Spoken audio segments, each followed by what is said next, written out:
Hello students, in this video we are going to talk about kingdom Protista. Kingdom Protista में unicellular eukaryotic organisms को रखा गया है। Kingdom protista में एक फाइलम आता है जिसे प्रोटोजोआ कहते हैं, यानी प्रोटोजोआ फाइलम जो है वो किंगडम प्रोटिस्टा का एकमात्र फाइलम है जिसमें कि प्रिमिटिव एनिमल्स को रखा गया है। तो प्रिमिटिव एनिमल्स कौन से हैं उनके बारे में देखते हैं, उनके कैरेक्टर की स्टडी करते हैं। तो प्रोटोजोआ में, प्रोटिस्टा में, जो किंगडम प्रोटिस्टा इसमें एक फाइलम है, फाइलम प्रोटोजोआ। जो प्रोटोजोआ टर्म है इसका यूज सबसे पहले गोल्डफस ने 1818 में किया था, यानी 1818 बाई गोल्डफस। गोल्डफस ने 1818 में सबसे पहले प्रोटोजोआ टर्म है इसका यूज किया था। प्रोटोजोआ का मीनिंग है primitive, and zoon means an animal, यानी ऐसे एनिमल्स जो बहुत ही प्रिमिटिव हैं।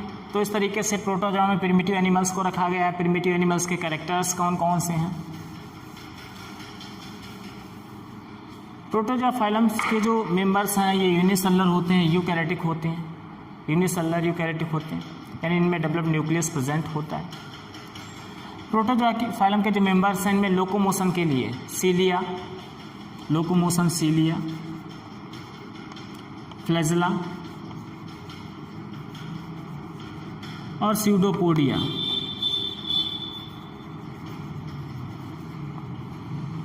से होता है, यानी इनमें लोकोमोशन के लिए सीलिया, फ्लैजेला, स्यूडोपोडिया प्रेजेंट होते हैं। स्यूडोपोडिया जो कि अमीबा में प्रेजेंट होते हैं। स्यूडोपोडिया लोकोमोशन के साथ साथ फूड को कैप्चर करने में भी हेल्प करते हैं। स्यूडोपोडिया, स्यूडो मीन्स फॉल्स या नॉट ट्रू, और पोडिया मतलब फीट, यानी जो ये स्ट्रक्चर होते हैं फीट जैसे जो कि लोकोमोशन में हेल्प करते हैं, इन्हें फॉल्स फीट इसलिए बोला जाता है क्योंकि ये बनते और बिगड़ते रहते हैं। जिधर अमीबा को लोकोमोट करना होता है उधर की तरफ स्यूडोपोडिया का फॉर्मेशन होता रहता है और बाद में स्यूडोपोडिया जो है वो बिगड़ते रहते हैं, यानी एक तरीके से डिसअपेयर होते रहते हैं। Okay, the next characteristics of phylum protozoa members, जो नेक्स्ट कैरेक्टरिस्टिक्स है इनमें न्यूट्रिशन जो है कुछ में ऑटोट्रॉपिक होता है और मोस्टली में हेटेरोट्रॉपिक होता है। ऑटोट्रॉपिक न्यूट्रिशन की बात करें तो एगुलीना, ऑटोट्रॉपिक न्यूट्रिशन इन एगुलीना, एगुलीना में ऑटोट्रॉपिक होता है जो कि प्लांट्स और एनिमल्स के बीच की कनेक्टिंग लिंक है। सनलाइट के प्रेजेंस में अपना फूड अपने आप से बना लेता है और सनलाइट के एब्सेंस में जब एगुलीना को सनलाइट यानी डार्क प्लेस पर रखा जाता है, सनलाइट से दूर रखा जाता है, तब ये हेटेरोट्रॉपिक के जैसे बिहेव करता है, यानी एनिमल जैसे अपना फूड कैप्चर करता है।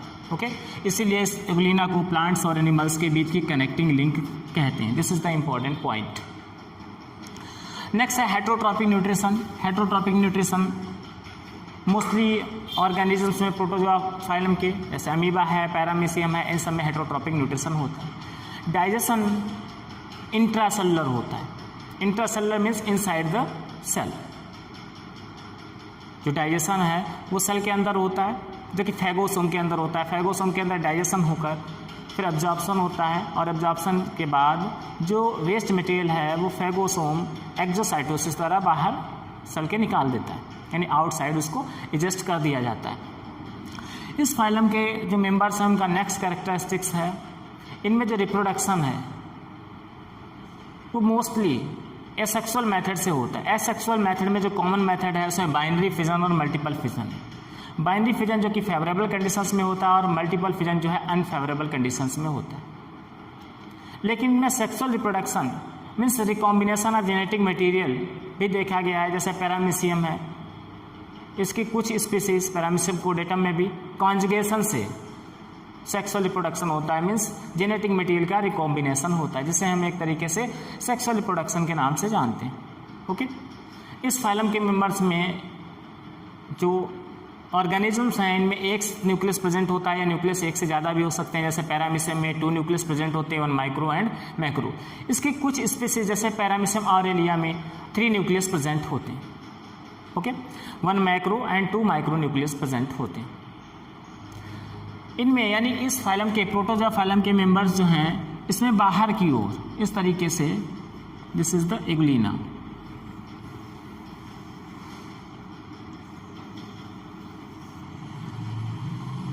दिस इज द एग्लिना,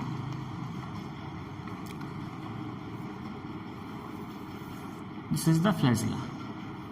इसमें बाहर की ओर यानी जो प्लाज्मा मेम्ब्रेन है उसके बाहर की ओर एक लेयर होती है जिसे पेलिकल की लेयर बोलते हैं। ये पेलिकल की लेयर सेल का एक्सोस्केलेटल सिस्टम बनाती है, यानी pellicle is the exoskeletal system of cell. Protozoa phylum के मेंबर्स में जो साइटोप्लाज्म है वो सोमैटोप्लाज्म और जर्म प्लाज्म में डिवाइड नहीं होता है, वो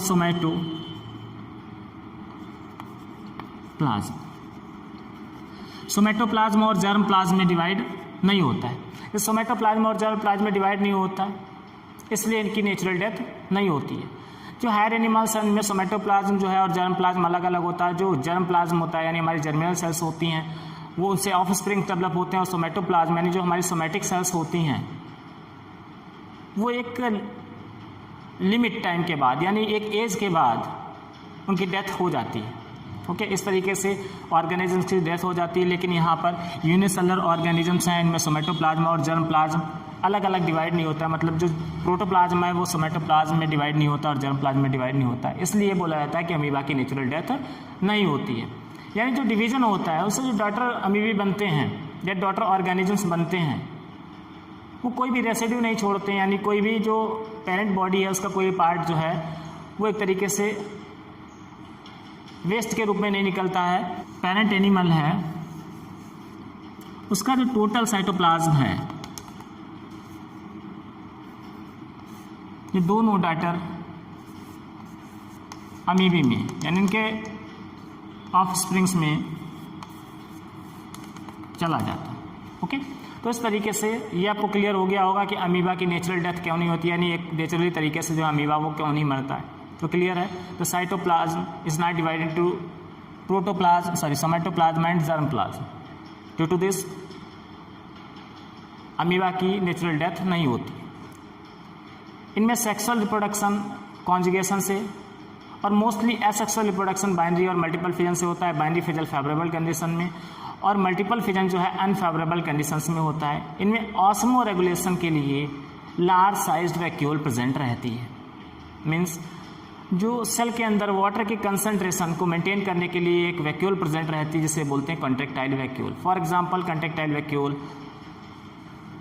पैरामीशियम में, एग्लिना में, इनमें कॉन्ट्रैक्टाइल वैक्यूल होती है जो कि सेल के अंदर के इन्वायरमेंट से वाटर की कंसंट्रेशन को मेंटेन रखते हैं, यानी ऑस्मो रेगुलेशन का काम करते हैं। बाकी गैसेस का एक्सचेंज है या फिर फूड जो है वेस्ट मटेरियल का डिफ्यूज़न है वो डायरेक्ट सेलुलर मेम्ब्रेन से डायरेक्ट होता है, ओके। पेलिकल की जो लेयर होती है वो सेल का एक्सोस्केलेटल सिस्टम का काम करती है। इनमें न्यूक्लियस एक या एक से ज़्यादा प्रेजेंट होते हैं। इनमें जो न्यूट्रिशन है वो ऑटोट्रॉपिक केवल एग्लिना में प्रेजेंट होता है जो कि प्लांट और एनिमल के बीच कनेक्टिंग लिंक है, और बाकी में हेट्रोट्रॉपिक न्यूट्रिशन होता है। हेट्रोट्रॉपिक में पैरासिटिक भी है, होलोजोइक भी है और सेप्रोफिटिक, तीनों तरीके का न्यूट्रिशन होता है। जो पैरासिटिक है इसमें अमीबा की यानी प्रोटोजन्स, बहुत सारे प्रोटोजन्स ऐसे हैं जो दूसरे एनिमल्स की बॉडी के अंदर रहते हैं यानी इनसाइड द बॉडी और डिफरेंट डिजीज कॉज करते हैं यानी इंटरनल पैरासिटिक हैं, जैसे प्लाज्मोडियम जो कि इंट्रासेलुलर पैरासिटिक है, मलेरिया डिजीज कॉज करता है। ट्रिपैनोसोमा गैम्बिनीज जो कि अफ्रीकी स्लीपिंग सिकनेस कॉज करता है, ओके। तो इस तरीके से डिफरेंट ऑर्गेनिजम्स हैं वो डिफरेंट डिजीज कॉज करते हैं यानी पैरासिटिक होते हैं, okay. Now the classification of protozoa phylum. Protozoa phylum को 4 सब फाइलम्स में डिवाइड किया गया है।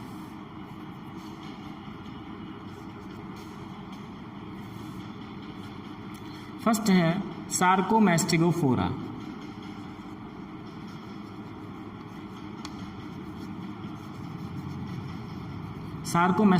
This is the sub phylum. Next is Sporozoa,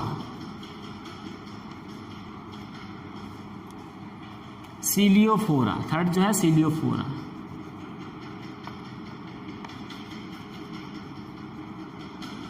next is निडोस्पोरा या निडोस्पोरिया। ओके, तो इस तरीके से 4 सब फाइलम्स में डिवाइड किया गया है फाइलम प्रोटोजोआ को, सार्कोमेस्टिकोफोरा, स्पोरोजोआ, सीलियोफोरा एंड निडोस्पोरिया। अब सार्कोमेस्टिकोफोरा को फिर से डिवाइड किया गया है सब सुपर क्लासेस में। सुपर क्लासेस हैं वो 3 सुपर क्लास हैं। फर्स्ट है मेस्टिकोफोरा,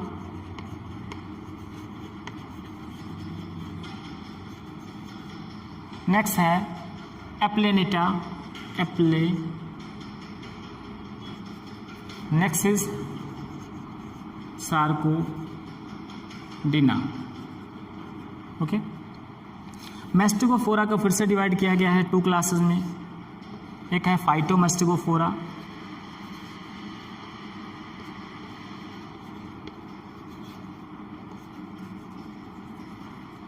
और दूसरा जो है जूमेस्टिकोफोरा।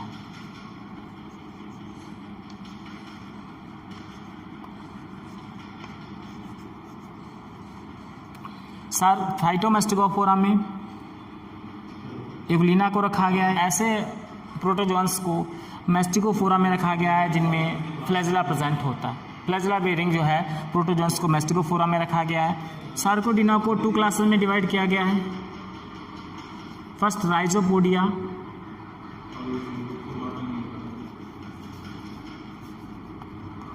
और नेक्स्ट इज एक्टिनोपोडिया।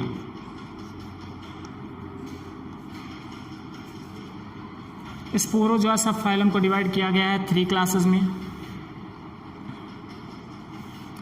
फर्स्ट है टेलोस्पोरिया,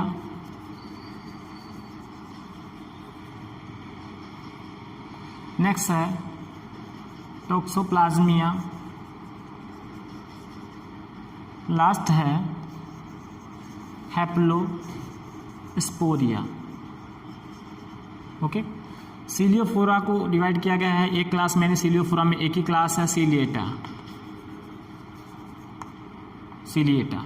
ओके, निडोस्पोरिया को 2 क्लासेस में डिवाइड किया गया है। फर्स्ट है मिक्सोस्पोरिडिया और सेकेंड है माइक्रो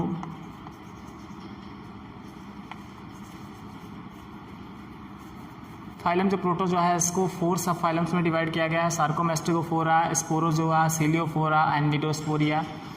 सार्कोमेस्टिकोफोरा को फिर से डिवाइड किया गया है 3 सुपर क्लासेस में, मेस्टिकोफोरा, एप्लेनिएटा और सार्कोडिना। मेस्टिकोफोरा को फिर से डिवाइड किया गया है फाइटोमेस्टिकोफोरा एंड जूमेस्टिकोफोरा। सार्कोडिना को फिर से डिवाइड किया गया है राइजोपोडिया और एक्टिनोपोडिया। सीलियोफोरा में एक क्लास है सीलिएटा। स्पोरोजोआ को 3 क्लासेस में डिवाइड किया गया है, टीलोस्पोरिया, टेक्सोप्लाज्मिया और हैप्लोस्पोरिया। निडोस्पोरिया को डिवाइड किया गया है 2 क्लासेस में, मिक्सोस्पोरिडिया और माइक्रोस्पोरिडिया। ओके।